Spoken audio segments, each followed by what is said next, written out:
रायपुर में मुख्यमंत्री भूपेश बघेल ने मीडिया से चर्चा में बीजेपी को आड़े हाथों लिया। बीजेपी के सवालों में सीएम भूपेश बघेल ने कहा, बीजेपी के लोगों को धन्यवाद, अभी भी वो सवाल कर रहे हैं तो विपक्ष में बैठने के लिए मानसिक रूप से तैयार हैं।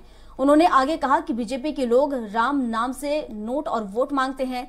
राम हमारी आस्था का विषय है, हम नोट और वोट नहीं मांगते।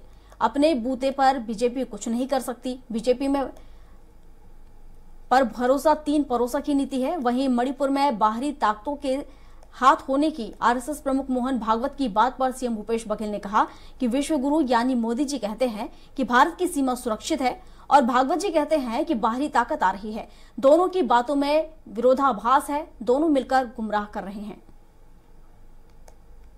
आज बालोद और बेमेतरा जिले में नामांकन और उसके बाद सभा दोनों जगह, और दूसरे चरण के भी अब लगातार नामांकन के दौर शुरू हो चुके हैं। कल रायपुर, बलौदाबाजार, मुंगेली यहाँ भी जाना होगा, तो अब दूसरे चरण के नामांकन में तेजी आ चुकी है।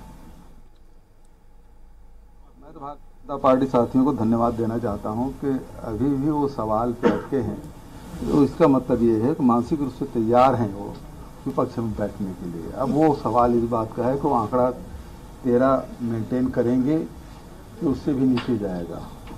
किसानों का ये प्रदेश है और किसानों के लिए लगातार हम लोग काम करते रहे हैं।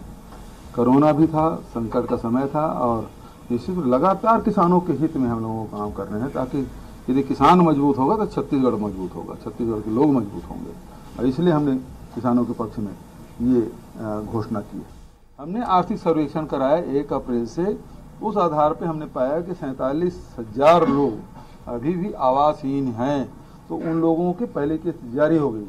अब जो हमने सर्वे कराया है उसमें 10 लाख लोग हैं जो पात्र हैं, उसको भी हम लोग देंगे। अब रमन सिंह जी किस आधार पे देंगे? कि भारत सरकार के जो आर्थिक सर्वेक्षण है वो तो हो नहीं रहा है और न जनगणना हो रहा है, तो जो हमने सर्वे करा है उस आधार पे करेगा। भारत सरकार ने कराया वो तो कंप्लीट हो गया, सबकी राशि चली गई। पहली किस्त इसमें जारी हो गई, 7 लाख बचा था उसका भी जारी कर दिया। अब जो हमने किया वो 47,000 लोगों को किया है, तो कुल मिला के 17.5 लाख लोगों को हम लोग आवाज देंगे। प्रियंका जी ने जो घोषणा की। जनता